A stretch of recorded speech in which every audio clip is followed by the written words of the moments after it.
السلام عليكم ورحمة الله وبركاته داوديش القيمة قدرين تي حشمة الله وحن إني جم هاد عنا سدا قيمة اللي أزود داوتان برامج كان دريرة تي في قرنكه وأهمية كهذا حالة دريرة جودة الصومال الآن ملكستو يتشوغان برامج كان تضبط كان حياته قم هاد نقية ووقت جو قليل حسب عن روما عبد عمر تفريد يا عبد ولا سمرية وبرامج جو أنا الآن توصعدين ورنتي رقم روبا هلين برامج كان دريرة يسوق بيان inta markaan ka yimaado barnaamijkeenan waxaanu caawa kaga hadlaynaa way gala qayb galaya arday qoyahana jaamacadaha ka qalin jabiyay oo eegi doono ardaydan ka baxday sanadka jaamacadaha iyo doorka ay ku leeyihiin horumarinta dhinaca dhalinyarada kala duwan iyo duruufaha dhalinyarada haysta kaalinta ay qayb qaadan karaan iyo walaalahooda kale iyaguna barnaamijkan ka maqan kaalinta ay iyaguna ku leeyihiin barnaamijkan waxaan u mahadcelinayaa oo ay gala qayb galaya oon dhinacayga midka bilaab firtaaq barre jaamac oo ka baxay jaamacadda Hargeysa qaar ahaan qaybta lowga jaamacadda Hargeysa oo mahadceliyo amal gini maxamuud oo iyaduna ka baxday jaamacadda Gulis oo aad iyo aad ugu mahadceliyo iyo waliba muhiim Ismaaciil Wayab oo ka baxday jaamacadda Shaafi oo iyaduna ku taal magaalada Hargeysa muhiim aan ka waran fikirka ay qabaan Cabdirasaaq iyo Amal horta dhalinyarada maxay heeday ma jirto shaqo la'aan laakiin waxa jirta dhiiranaan la'aan haddii ay dhalinyaradu ku dhiirato shaqadan ay qabanayso maxay heeday u banaanatay fursadu noocay doontaba ahaatee waxa shaqo way helayaan laakiin se waxaan jirin dhiiranaansho aan ku dhiiranayo inaan shaqada qabto tusaale haddii aan idhaahdo hal email geliyo kale waxaan ka baqayaa in hadhow toole aan isku filaan waayo aan lacagtii laygu sidaa uu sheegay walaalkeen 10 kun hadii la amaahiyaba 10 kun inay soo celin kari waayo ayaan ka baqayaaba oo maxay heeday yani dhiiranaan la'aanta ayaa kamid ah waxyaabaha caqabada ku ah dhalinyaraduna markay dhameeyaan waxbarashada waxay ku fikiraan iyagiiba isku fikiro maskaxdooda waala laakiin se kama fikiraan fursadaha banaan xabuubta ugu yar wala inoo soo dhoofiyaa basash baa lagu keenaya intaasoo kunna waxay ka baxayaan maxay heeday beerihii iyo cilmigii beeraha baranayaan haddana dhalinyarteena waxay shaqo la'aan bay ka cabanaysaa miyaanay waxay awoodaan inay sameeyaan fursad ay ku sameystaan shaqo oo ay intay bangiyada ka amaahdaan lacagta sida hadii fursadda la sameeyay dahabiga ah intay ka faa'iideystaan lacagta ay amaahdaan ay iyagu dadana shaqo abuur sameystaan dadana dalkoogina uga faa'iideeyaan oo ay khudradda iyo alaabta ama khudradda ama wax kale ba ahaatee soo dhoofisay dalka dibadiisa uga imanaysa intay ka maarmaan ay iyaga dalkoogii dhaqaalihiina si ugu madxo khudradda iyo alaabta laga keenay dibadda ay looga maarmo qaadka laftirkiisa ba isagii la keenaya bal hawal cuno waaba ragi waaba lagu ibtileeyay hadii ay sameystaan ficil ah inay waan jecelahay waan cunaay aan beerto qof nin walba wuxuu rabaa inuu cuno dibaddana looga keeno ma sameysanayo beer uu isaguna ka macaasho qeyrkiina ka iibiyo jaad dalka ka soo bax go'ay oo waaba lamaba deynaya baa la leeyahay haddana waa la keenaya dalka dibadiisa ka imanay inkastoo na fiicnayda in la cunaaba ay xun tahay oo dhibaatadiisu tan ina saameynta nagu leeyahay laakiin si ficil kan ku tusaya in aanay awoodin xataa jaadka ay cunayaan maxay heeday dhibta u keenay laftirkiisa inay beertaan aanay awoodin maxay heeday fursad shaqana waa la heli lahaa hadii ay iyagu isku filaadaan oo hoos isku eegaan oo wixii agtooda ka banaana iyo wixii maxay heeday loo baahna ay isku yaraan ka dhaxgalo muhiim waxaad ka dhawaajisay ma awoodno inaan soo saarano jaadkii waan jecelnahay inaan cunno mana awoodno inaan soo saarano awoodda aynan inaga awoodin qoladan soo saaraysa inoo soo dhafin Itoobiya ay awoodis maxay tahay awood inaga naga maqan rabaaniga iyaga ay leeyihiin maxay tahay iyagu waa rag shaqaysanayo waxay fahansan yihiin sida loo ganacsaday ay fahansan yihiin laakiin si inaga nin intuu qaato uu beer oo ta uu maxay heeday halka jaad ka soo saaro waxay la tahay wax culus oo aan la qaadi karin oo buuro dhan oo la fujinay la tahay oo kuma dhiiranayso inuu isagu jaad sameeyo qeyrkii ka iibiyay halka lacag laga qaadi lahaa uu isaga beertiisa cuno ma suuro geliso way daawadayaasha waxaan ogeysiinaynaa inaan ku guda jirno barnaamijkii dhalinyarada TV-ga qaranka oo ay nagala qayb galayaan dhalinyaro aqoon-yahan oo ka qalinjibisay jaamacadaha dalka sida jaamacadda Hargeysa Gulis iyo Shaafi dhinaca farsamada waxay noogu sugan shaqaalaha TV-ga kuwa ugu shaqada badan leh Cabdi Cumar Jibriil iyo waliba Cabdi Wali Sabriye barnaamijkan gaar oo si fiican noola shaqeeya waxaan jecelahay inaan dul istaagno qof 5 sano wax baranayo kale sidaad ku celceliseen oo tiraadaan graduation oo kale ama qof kaxaysanaya sidoo shaqo helo kale isagoo aqoon leh markaan aragno qofkaan aqoon lahayn waa la garto de qofka aqoon ma laho meel baa la geyn karaya laakiin qof jaamacad galo 5 sano dhameeyay waxaa keeni kara inuu qof daba galo ilaa ama wax soo bartay haddana hebel ilaahada waxaa mas-uuliyadda iska leh bolisiga wadanka bolisiga wadanka ayaaba ku dhisanba qabyaalad oo reeraynu ku dhisannahayba markeena horeba qabyaaladani maaha mid dhalinyartan iyo waxbarashadu qurata saameyn ku leh waxaana kasoo bilaabmaysaa xisbiyada siyaasadda wad ogeyd xisbiyadii siyaasadda doorkii dhawaa ee golaha deegaanka loo tartamayay nin kasta qabiilkiisa soo saaray qof kasta markuu soo sharaxayo iskuma soo sharaxayo cilmigana leeyahay bulshadii halay doorto oo waxaan wadanka u qabanaya waxaan soo hordhinaya ee qof kasta wuxuu eegaya cidda ka dambaysa reerkiinu ku soo saarayaan imisa kuma soo saarayaan nin isagu intuu cilmi leeyahay inoo imaado oranay cilmigaasan leeyahay igu doortayna ma jiro nin kasta odayaal baa soo sharaxda reer hebel baa shiraya hebel baa anaga noo sharaxan hadduu hebel kale reerkaas ka soo sharaxo tanaasul baa la oranaya aduu hebel kana sharaxan kan kale walow ka cilmi badnaayo PhD ama dalka dibadda isku dareemo dalka gudihiisa isku diyaariyo oo ka cilmi badnaa la oranaya hebel banu anagu soo saarayna adiga waxba kuma hayna iska fadhi marka qabyaaladu Soomaaliland dhama ku dhismaan oranayaan qabyaalada way Cabsaaq Barre sanadka baad adu ka baxday tusaalaha jaamacad oo kale qoladii sanadka dhameysay waxay intaadan dhameynin ka hor markaad qalin jebiyso mid aaminsaneyd inaad markaad baxdo aad cid u baahanaysid shaqooyin wax ku raadisa waa kulli su'aal aad u muhiim ah sida ay amaal kaga dhawaajisay dhalinteeni waxa iska aamineen waxyaabo qaldan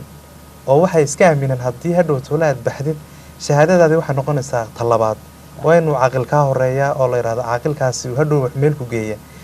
taasi waxa sameyn karta inagoo intaanu group sameysano gruubo aynu sameyno war aqoonteena aynu ku shaqeynaa aynu sameyno marka ugu horeysa aynu u aqoonsano qabyaaladu inay tahay jaahilnimo iyo cudurkana in lagu faano maahay laakiin inagu maanta waynu ku faanana meel walba waa laga sheekeynaya waa lagu soo toosaa iskuulaadkii bay baraysaa meel wax iska caadi noqotay marka ugu horeysa inagu aqoon ahaan inkastoo waxaan ay adagtay sidii loo tirtiri lahaa haddana aynu aqoonsano inaynu noqon karno kuwii ka tagi kari lahaa marka maan aaminsaneen inay ahaato laakiinse haddana duruufaha qaar waad aaminaysaayo haddana waxaad oranaysaa bal kolleyda sidii ay amaalba kaga dhawaajisay bal in marka ugu horeysa bal qofa kaa horeeyo marka runaantii taasi maan aaminsaneen laakiinse haddana some of waan yara aaminoo kale ayaan u malayn karaa waxaad kolleyda weydiisay arday 5 sano wax soo baranaya ama 4 sano ama 3 sano oo dalkii ka baxayo oo haddana dhismoora sameynaya waxyaabaha ugu wacan waxa ugu horeeya aqoontii u bartay oo runaantii aan wax isbedel ah ku sameyn aqoontaad baranaysa inay isbedel kugu sameyso oo ninkaasi 5 sano soo wax soo baranayay isla markiiba inuu tahriibo marka waxaan leeyahay dhalinyaradana aan ka wacyigelinaya inay aqoontooda iyo diintooda ay kor u qaadaan way gabagabada wacyigelinta ku qaadan doonaa muhiim ka waran sidaan sheegno kale maxaa keeni kara in qofkii isagoo aqoon leh haddana ay door bido in uu baahan yahay cid taageero siiso waxa keenaya inay anigoo maanta bartayba tusaale caafimaadkiiba bartay oo kasoo qalin jabiyay ayaan waxaan waayayaa maxay helay fursad shaqo deetana waxay kalifaysaa shaqo la'aantaydaasi inaan ka shaqeeyo meel aan la iga baahnayn oon caafimaadba shaqaba ku lahayn qof hebel kaloo adeerkii dhakhtar iska leeyahay oo isagu bartay engineeringkaba ayaa la odhanayaa maxay heday bilaa shaqo noqday adeerkii baa u sameynaya fursad shaqo geenaya dhakhtarkiisa uu ka shaqeynaya ninkii injineerka hawa ka dhakhtarkii ka shaqeeyay anigoon maxay heday caafimaad bartayna waxaan tegayaa maxay heday meel aan caafimaadba shaqo ku lahayn taasaa keentay inay maxay heday dhalinyarada qabyaalad inta badan shaqada ka hor joogsato oo u waayeen inay maxay heday ka helaan maxay heday bilaa qabyaalad hadii ay ku shaqeyn lahaayeen qof walba wuxuu heli lahaa wax ku tacalluqa cilmigu bartay tusaale hadii aan anigu maxay heday kasoo yani cilmigan aan bartay markan dee aan ku waayo fursad shaqo waxay u dhacay dhismoora waan ka tegayaa dalkii waxaan ka mid noqonayaa haajirayaasha dalkii ka tegay ama waxaan noqonayaa balwadayste fadhiistay meel oo maxay heday qabyaalada halka lagu qaybinayay oo aday halka lagu marqaamay jaadka lagu cuno ayaad fadhiisanaysaa halkaas shaqadaadii shaqo inta diidayn lahayd ayaad halkaa ku baarkin garaysmaysaa aad iska fadhiisaa ayaad odhanaysaa shaqo ma jirto waxaan waayay fursad shaqo adeerkay baa ii diray dhakhtar oo anigoon cilmi caafimaad baran halkiina waan kusoo guulaysan waayay waayo waxaanan baran dee kama shaqayn karayo waxay noqonaysaa way igu adkaanaysaa wixii aan bartay fursad u hayana waxaan u waayaa meel aan u maro dariiqad aan u maro markii qabyaalad hor istaagto waay aad baad mahadsan tahay markaan eegno guud ahaan jaacadaha 1000 iyo wax ka badan ka soo baxa qaar 800 markaan eegno qofku kaliya uu shaqo samaysto oo kale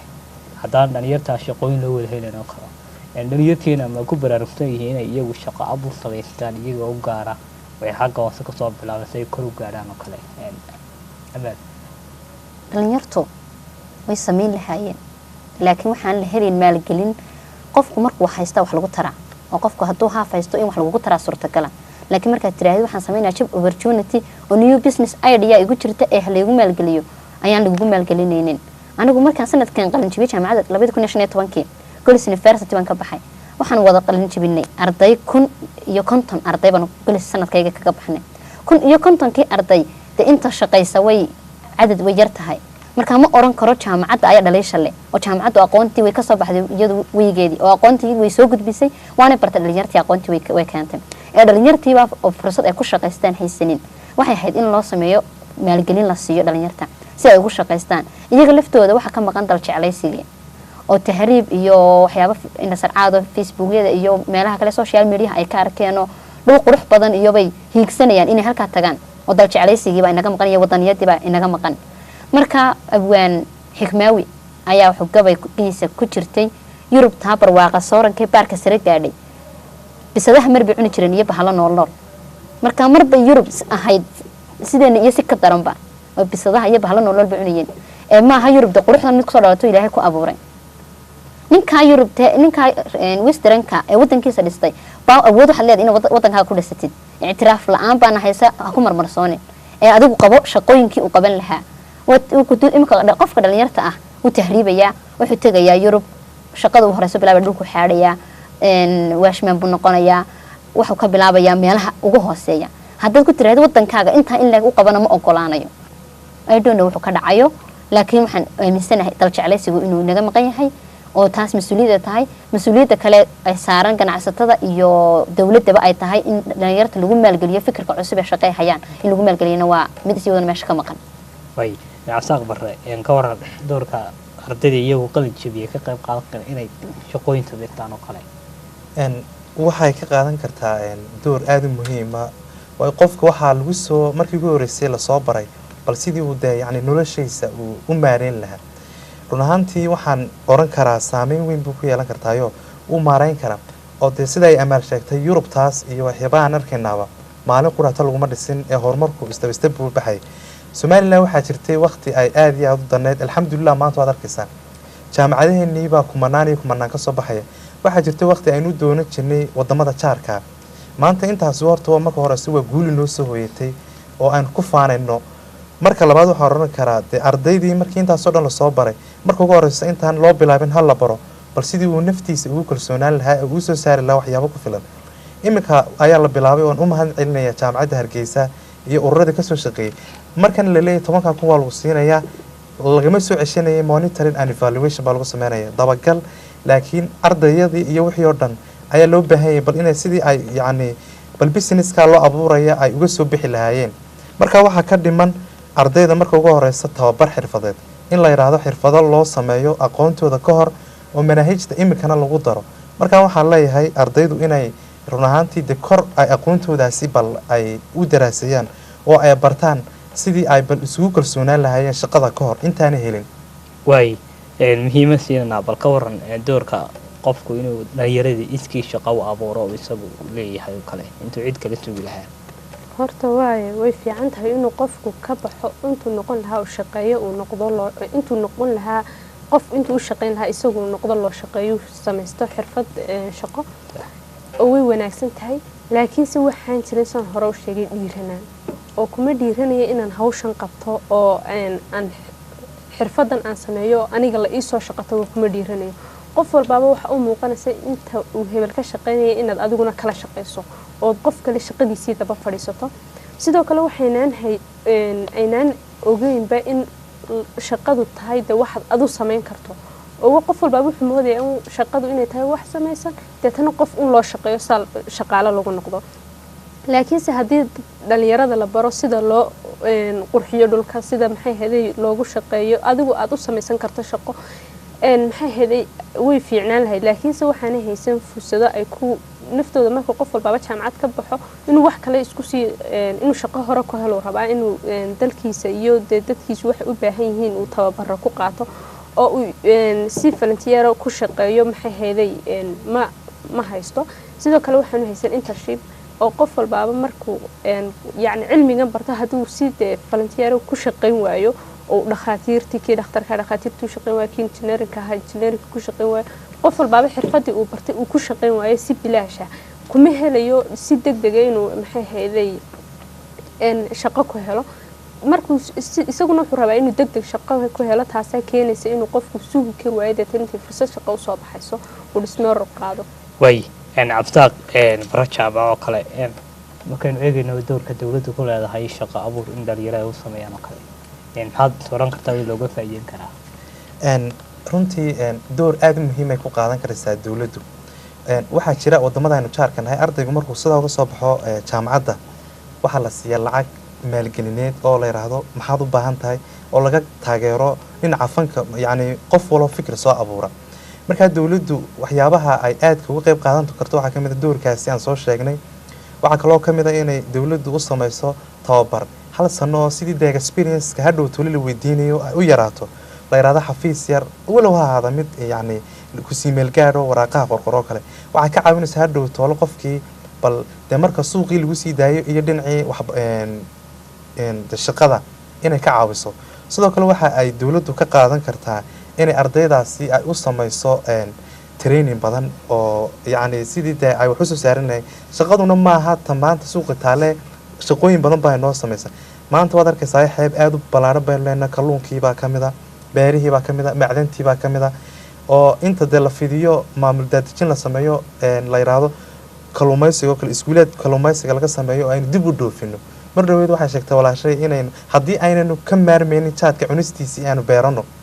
halkaasi waxaa inooga dhigmaya waxyaabo badan kharash aad u badan oo bixi lahaa ayaa inaga inoo kaydsamaya markaa haddii aynu samayno waxyaabahaasi oo badan oo kale oo la yidhahdo bal jaadkii beerta kalluunka laftigiisii la soo baxo idinku mar labaad u dhoofkeeya wadamada aynu jaarka nahay waxyaabahaasoo dhan waxaa looga baahan yahay dawladdu inay garab gasho oo la yidhaahdo oo aanay ku fadhiyin waxbaan u qabanayna oo la yidhaahdo waxyaabaha la qabanaya ay noqdaan wax reality oo la arki karo oo la taaban karayo oo markan aan leeyahay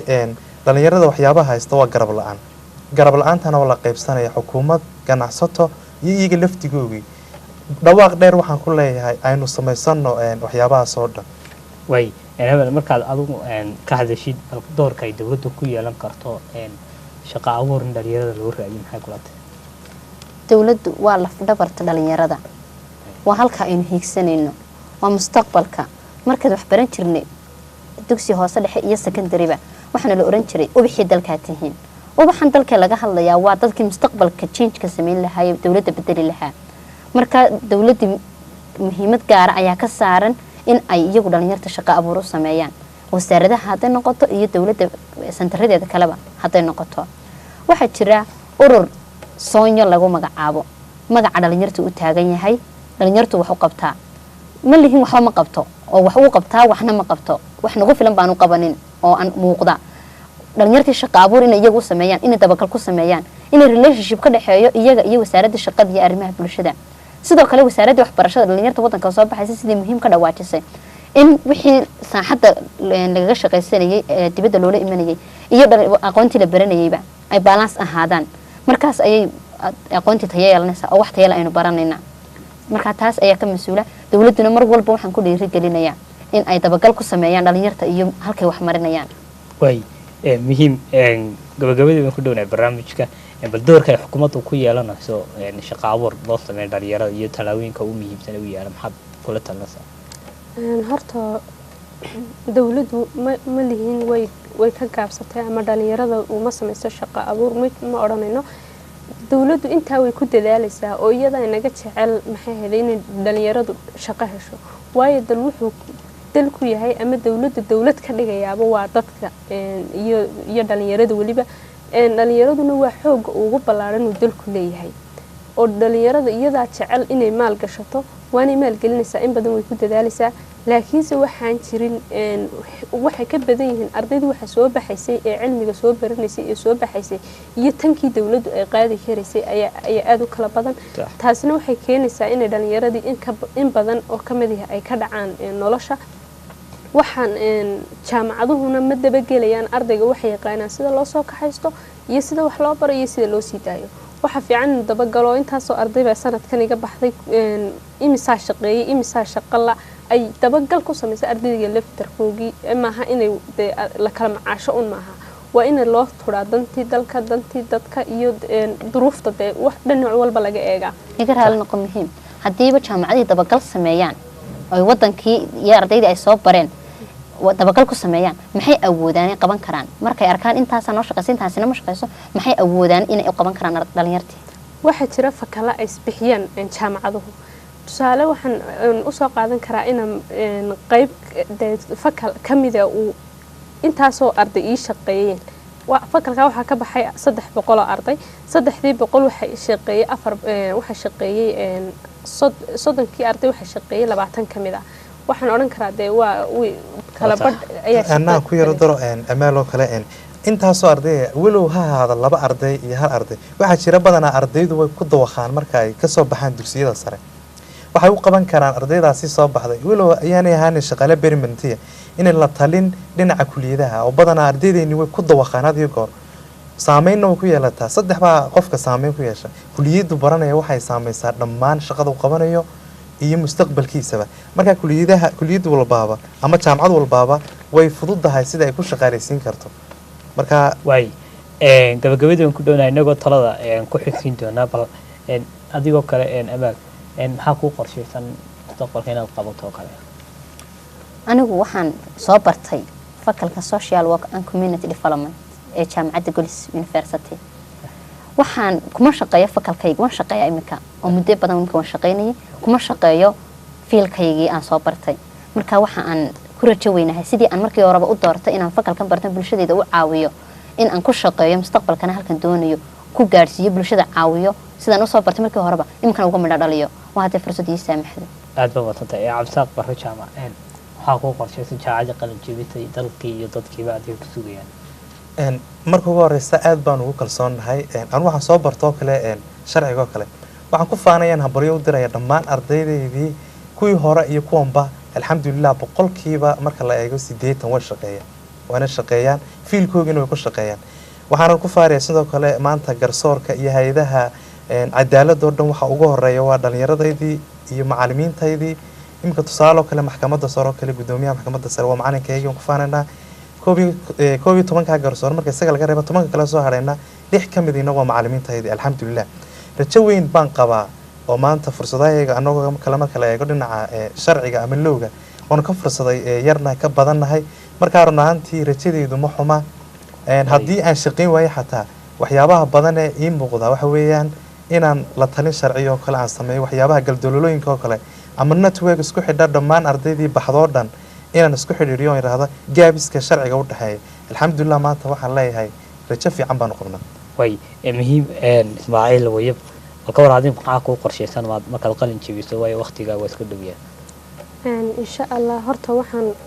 wax laga dardaar wariyaa ma yaalan ma sha Allah qof kasto soo dadaalayana waxaan ku dhiiri gelinaynaa oo dugsiga sare ka soo baxaya ama jaamacadda ku dhex jiraba waxaan leenahay waxa ka horeeyo wax badan oo wanaagsan waan soo dhiiri gelinaynaa insha Allah waxaan nahay horta kuwa dalka iyo dadka wax ka bedeli doona ee berritooda mustaqbalka quruxda badan sameynaya fakalkaygu wuxuu ahaa